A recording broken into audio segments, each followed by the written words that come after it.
बोलिए नर्मदा मैया की जय। पवन सुत हनुमान जी महाराज की जय। मनोजवं मारुततुल्य वेगं जितेन्द्रियं बुद्धिमतां वरिष्ठं वातात्मजं वानरयूथमुख्यं श्रीरामदूतं शरणं प्रपद्ये। त्वदीय पाद पंकजम नमामि देवी नर्मदे। श्री हनुमान जी महाराज के श्री चरण कमलों में कोटि कोटि वंदन प्रणाम। माँ नर्मदा मैया के श्री चरण कमलों में कोटि कोटि वंदन प्रणाम। एवं आप सभी भक्तों के हृदय में विराजमान भगवान श्री कृष्ण कन्हैया लाल के श्री चरण कमलों में कोटि कोटि वंदन प्रणाम। माँ श्री नर्मदे। बंधुओं, आज बड़ा ही पावन, आज श्री हनुमान जी का सुंदर दिन है, मंगलवार का दिन। हनुमंत लाल तो परम कृपालु हैं, परम दयालु हैं। आज उनके चरण कमलों में वंदन करते हुए नर्मदा मैया के आज पुनः एक और सत्य घटना, सत्य चमत्कार मैया का लेकर के आए। वैसे तो बंधुओं, मैया के लाखों चमत्कार प्रतिदिन माई के भक्त अनुभव करते हैं, पर फिर भी मैं प्रतिदिन एक सुंदर सा प्रसंग, एक सुंदर एक कथा लेकर के आता हूँ, ताकि मैया के प्रति हमारे मन में और ज़्यादा विश्वास बढ़े। मेरा केवल एक यही रीज़न है जो मैं प्रतिदिन एक वीडियो आपके माध्यम से आपको लेकर के आता हूँ, क्योंकि जब मैया के प्रति विश्वास बढ़ेगा तो फिर मैया आपको भी चमत्कार, आपको भी तरह तरह की रोज़ कुछ ना कुछ आपको भी अनुभव कराती रहेंगी मैया। आज मैं बंधुओं में एक सत्य घटना लेकर के आया हूँ सागर मध्य प्रदेश से। सागर मध्य प्रदेश के रहने वाले दो दंपति हैं जो गवर्नमेंट सर्विस किया करते थे, वो रिटायरमेंट हो चुके हैं। बंधुओं, परिक्रमा के दौरान मुझे उनसे वार्तालाप करने का सुअवसर प्राप्त हुआ। मैंने उनका अनुभव जानना चाहा कि मैया ने आपको कैसा अनुभव प्रदान किया परिक्रमा के दौरान, क्या अनुभव प्राप्त हुआ, ये परिक्रमा करने का उद्देश्य क्या है आपका, आप बताइए। देखिए, मेरा वीडियो बनाकर कोई चमत्कार दिखाने का मतलब नहीं है। मैया का तो दर्शन ही चमत्कार है, दर्शन से बड़ा चमत्कार तो कुछ हो ही नहीं सकता। फिर भी भक्तों के जो एक स्वयं के एक अनुभव होते हैं वो शेयर मैं इसलिए करता हूँ ताकि आपके हृदय में भी भक्ति जागृत हो, आप भी भक्ति करना प्रारंभ कर दें। जो भी आपका इष्ट हो, जो जिसे आप मानते हो। तो वो दोनों सागर मध्य प्रदेश के किसी ग्राम के रहने वाले थे। वो मिले मुझे। मैंने जब उनसे पूछा तो उनका गला रूंध गया, भर आया, हृदय से उन्होंने अपनी बात को बताना प्रारंभ किया।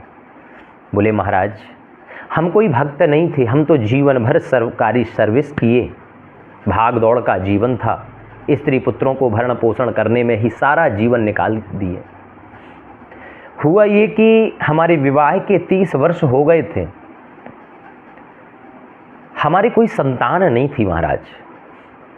सारे डॉक्टरों को, पूरे भारतवर्ष के बड़े बड़े डॉक्टरों को दिखा दिया, लेकिन उन्होंने यही कहा कि आपको संतान की प्राप्ति नहीं हो सकती है, संतान सुख आपको नहीं मिलेगा। ऐसा कुछ कारण रहा होगा।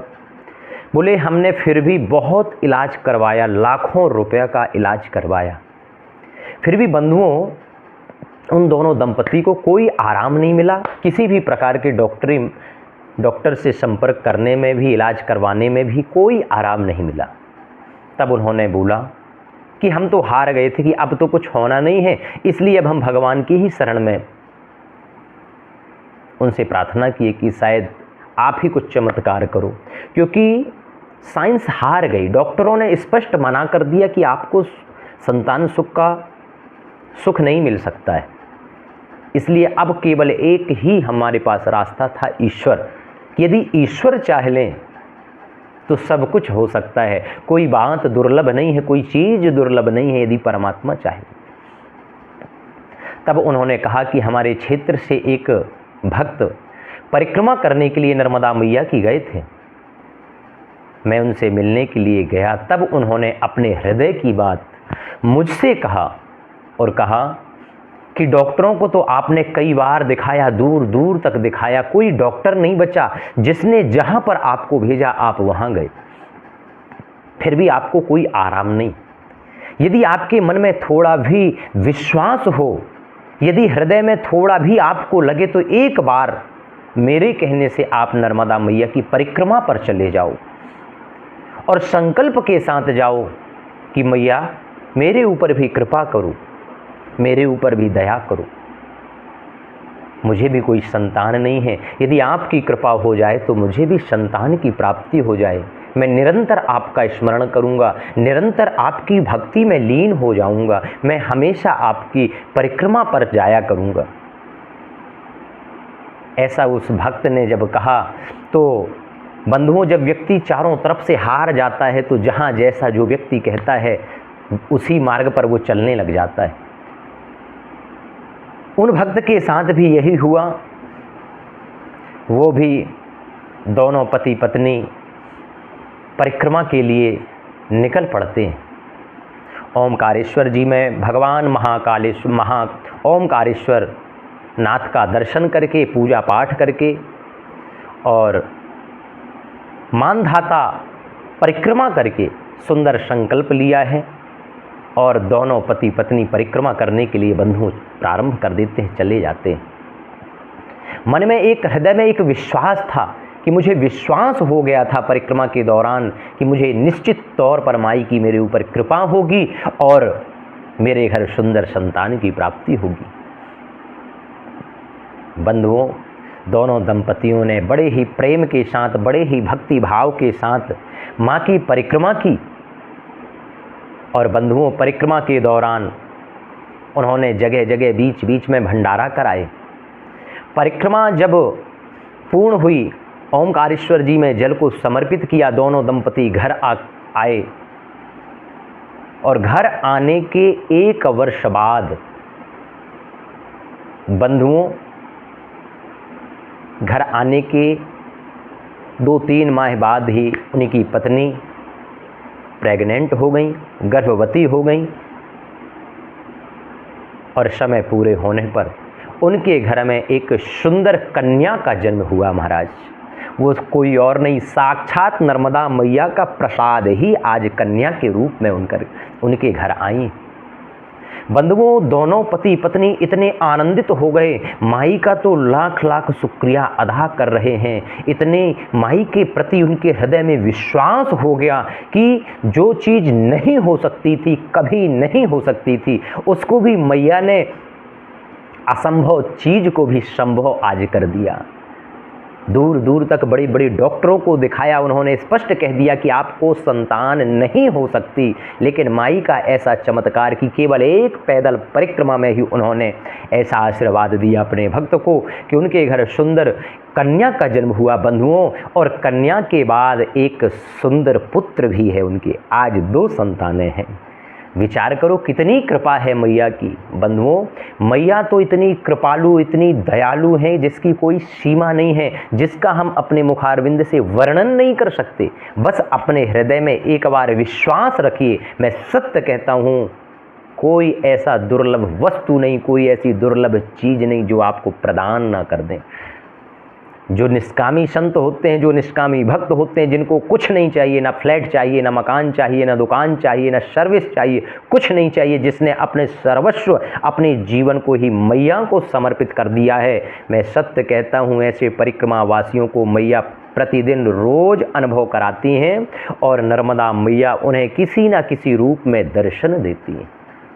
नर्मदा मैया से कृपालु इस संसार में बंधुओं कोई नहीं। एक बार अपने हृदय में विश्वास रख करके मैया के प्रति सच्ची आत्मा से सेवा करके तो देखिए, मैया का स्मरण करके तो देखो, फिर आपके जीवन में जो बदलाव होगा वो मैं वर्णन नहीं कर सकता। ऐसा बदलाव आता है, नर्मदा परिक्रमा के बाद जीवन बदल जाता है। नर्मदा परिक्रमा के पहले का जीवन आप ध्यान रखिएगा और एक बार परिक्रमा करने के बाद जब आइएगा, तब दोनों अपने समय को मिलाना, ऐसा जीवन आपका बदलेगा कि आप कभी स्वप्न में भी नहीं सोच सकते थे। ऐसी मैया की कृपा होती है बंधुओं। ऐसी मैया इतनी दयालु है, इतनी कृपालु है। माँ का तो वचन है कि कोई भक्त, कोई मेरा पुत्र मेरी शरण में तो आए।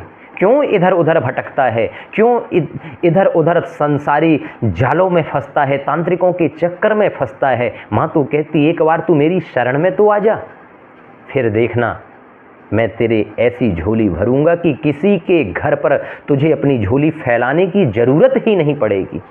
ये मैया का वचन है। लेकिन हम लोग संसार में बहुत आसक्त होते हैं, संसार के लोगों में हम लोग खूब फंसे होते हैं कि शायद ये मदद करे, वो मदद करे। अरे बंधुओं, जब वो स्वयं दुखी हैं तो आपको सुख कहाँ प्रदान कर सकते हैं। यदि सुख की कामना है, यदि आनंद की कामना है, तो फिर आनंद की कामना, सुख की कामना है तो ऐसे व्यक्ति के पास, ऐसे लोगों के पास जाना है जो स्वयं सुखी हो। तो नर्मदा मैया से ज़्यादा इस संसार में सुख प्रदान करने वाला कोई नहीं है। एक बार मेरे कहने से आप भी अपने मन में संकल्पित हों और विचार बस करें, मैया अपने आप बुला लेंगी।